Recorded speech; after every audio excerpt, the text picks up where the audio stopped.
Hey everybody, welcome back to my channel. So in today's video I'm going to be telling you my 2024 TBR. So I set myself a goal of 50 books. I'm going to go through all of the 50 books and just give a tiny brief reason why I want to read them. Hopefully at the end of this year I'll be able to go through this list and say I have read all of them. So the first book that I want to read in 2024 is actually part of a series. It is the rest of the Harry Potter series. In 2023 I read the first two books in the Harry Potter series for the first time, and so in 2024 I want to finish the Harry Potter series. I've watched the movies a million times, but I've never actually read the books, and these are so much better than the movies. I don't think I'm ever going to go back now. I'm assuming that's probably going to take me a while because a couple of them are massive. After that, I want to read all the young dudes. I've read up to year 3, which is halfway through book 1, and there's 3 books. It's a 3-book series. It's about the generation before the people in Harry Potter. Even though it's fan fiction, to me it's canon. Then after I finish that, I want to read the next 2 books in the Caraval series. I read Caraval in December of 2023. I want to read Legendary and Finale because I'm really intrigued to where the rest of the series is going to go. And after that, there's a spin-off series which is called Once Upon a Broken Heart, and I've wanted to read that for so long. That's the reason why I was more motivated to read Caraval. There is 3 books so far in the series. I'm not sure if there's going to be more because I'm pretty sure that the last book is recent. After that, I want to read The Stolen Heir. The Stolen Heir is a follow-up of the Cruel Prince series, and I read that in 2022 and I loved it. So I really want to read The Stolen Heir. The reason why I've waited so long to read The Stolen Heir is because I want it in paperback, and it doesn't come out in paperback until March 2024. So I've had to wait like an extra 6 months since it's come out just so I can get it in paperback. That goes the same for The Brothers Hawthorne. This is a follow-up of the Inheritance Game series, another series I loved and I read in 2022, but I've been waiting a long time for it to come out in paperback, and it comes out in March as well. So I'm super excited for these books because I've been waiting for them for a long time. Then after that, I want to read King of Scars and Rule of Wolves. I read the Shadow and Bone series. I also read the Six of Crows series, and these books are follow-up books about some of the characters from both of them. I have put them off for a while because I wasn't the biggest lover of the Shadow and Bone series and the Six of Crows series, but I also really like the characters in these books, so I'm really looking forward to actually reading these. Then after that, I want to read Beach Read. I don't really like Emily Henry's books. They're just not for me, but I bought it so long ago. I don't like not reading books that I've bought. I'm probably gonna force myself to get through just so I can say I've read it. Then after that, another follow-up of another series that I loved. I read the Off Campus series in 2022 as well, and I loved it so much. And a new book has just came out called The Graham Effect, which is about the next generation. So I'm really excited to read that. I think I'm gonna end up reading The Graham Effect, and then I'm gonna love it so much that I'm gonna want to reread the Off Campus series. However, I haven't put this in my TBR because I don't really want to be rereading books when I've got so many books that I want to read, but potentially that could happen and I can end up rereading that series. Then after that, I've got the God of Malice, God of Pain, God of Wrath, God of Ruin series. I read the Devil's Night series and I absolutely loved it, and I know it's kind of similar to that, so I just really want to give it a go. I probably will end up reading one book and then making a decision based off of that book, so potentially I might not end up reading the rest of the series. And for the exact same reason as Beach Read, I've got the Unhoneymooners. I bought this a long time ago. I know I probably won't love it, but I want to read it just so I can say I've read it. And again, we've got Jocelyn Hazel's Guide to Not Dating. Exactly the same reasons as the Unhoneymooners and Beach Read. I don't really expect much from it. I know it's just a basic romance book, nothing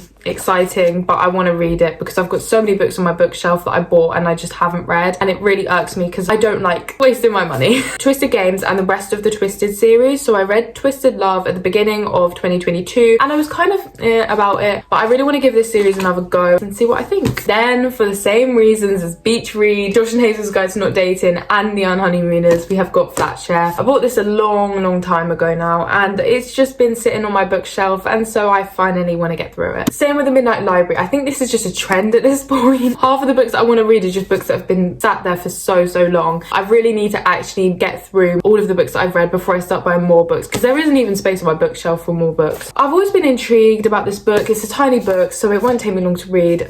I don't really know what to expect, don't really know what it's about. I saw it on TikTok once and thought I'd buy it. Don't ask me why, I just wasted my money like that. I don't know.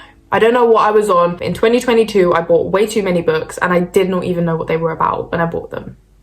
Okay, next, The Great Gatsby. Now, I've heard really good things about this. Obviously, this is a classic, and I just really want to start getting into classics. So I thought The Great Gatsby would be a great book to start at, and that's kind of the same reason I want to read Pride and Prejudice. It's just one of those books you hear people talk about a lot, and I really want to read it. I love reading easy stuff, but I also want to get more involved in classics and see what they're like. So you know what I'm about to say before I say it. It happened one summer. Exactly the same reasons as half of the books on this TBR. I bought it ages ago when I did not have any concerns for money at all. And so I want to read it just so I can say I've read it, and just so I can say that at least my money didn't go to waste because I actually read it. Next, we have got the Hooked series. It's like a twist off of fairy tales. I don't really know the ins and outs of it, but I will definitely do my research before I buy this series. Do not worry. I really want to read this series. I've heard great things about it. Seems like it's got decent reviews. I'd like to just give that a go. The Akota series, A Court of Thorns and Roses. I really like fantasy books, and I haven't even got a lot of fantasy books on my TBR, so this is hopefully going to be like a really nice breath of fresh air. I really have wanted to read it for the longest time. Heard really good things about it. The only thing that puts me off is the books are massive, but I'll get over it and I'll read it, and I'm sure I'll love it. Red Queen, I heard great things about it. I potentially will read that series. Powerless. Now, I've seen this on TikTok. Everybody's been going crazy about it. I've been seeing lots and lots of good reviews about it, and different like scenarios that happen in it, and I'm like,